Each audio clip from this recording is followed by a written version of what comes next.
Hi, may buntag sa ran. So, uban na sad ko, magampo na sabta. Pasalamat ta sa Dios ug atong pangamuyo nga unta taga-antag may panglawas. O labi na gid usab sa atong adlaw-adlaw nga pagkinahanglan, manghinaot ta nga ato kining pasalamatan, no? Bani ko ninyo magampo ta. Tungod ko kaning suga sa atong pagsalig pagtuo. O atong salamatan nato sa atong lakaw makagahom, labi na gid usab sa atong bugtong manluluwas Ginoong Hesukristo.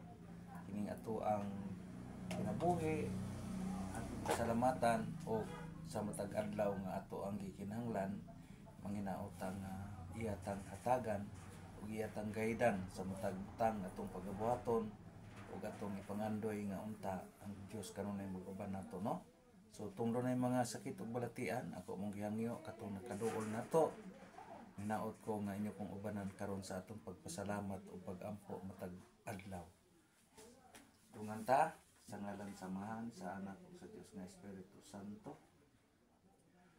Ama namo nga naka sa langit, pagdaygon ang imong ngalan, mabot ka namo imong gingharian.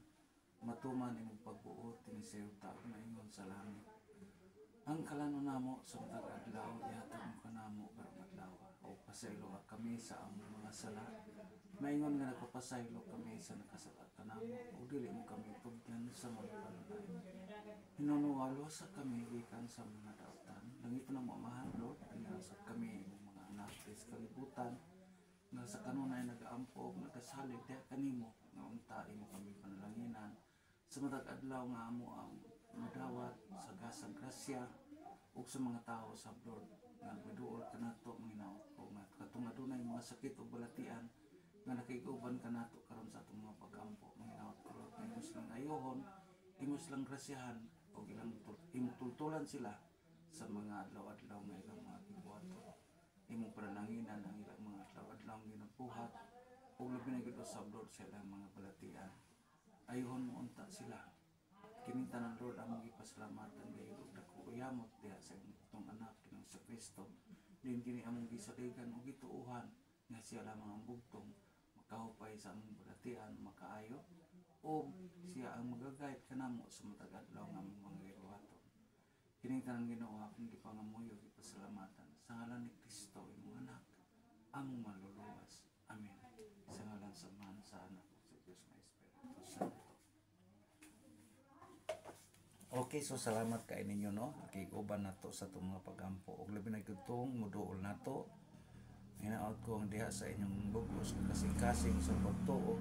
Musalig usab kamo sa atong gibuhat ug nakiguban kamo kanan ko sa atong mga pagampo pagpasalamat. Ug mahinaot ko kanunay nga unta ang Dios kanunay mag-auban nato ang kalinaw, kahusay ug ang gugma nga gitudlo ni Kristo mo'y kanunay pasulabi nato sa ato ang tagsa-tagsa kasing-kasing.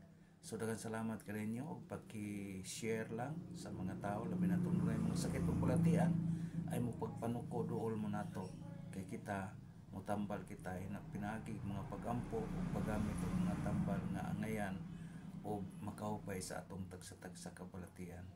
So daghang salamat kaninyo, paki-share, likes, then follow sa ako ang matag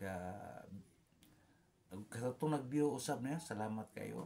Paki-shout out inyong tanan labi na ito nagiduol na ito rin nagpatambal. Ang mahinaot ko nga nakabato na kamo karon og kayuhan. So daghang salamat kaninyo. Niara ko dinhi nanambal dinhi sa Davao City, sa Mintal, Davao City, Nuloon. So daghang salamat, may buntag, good luck and God bless.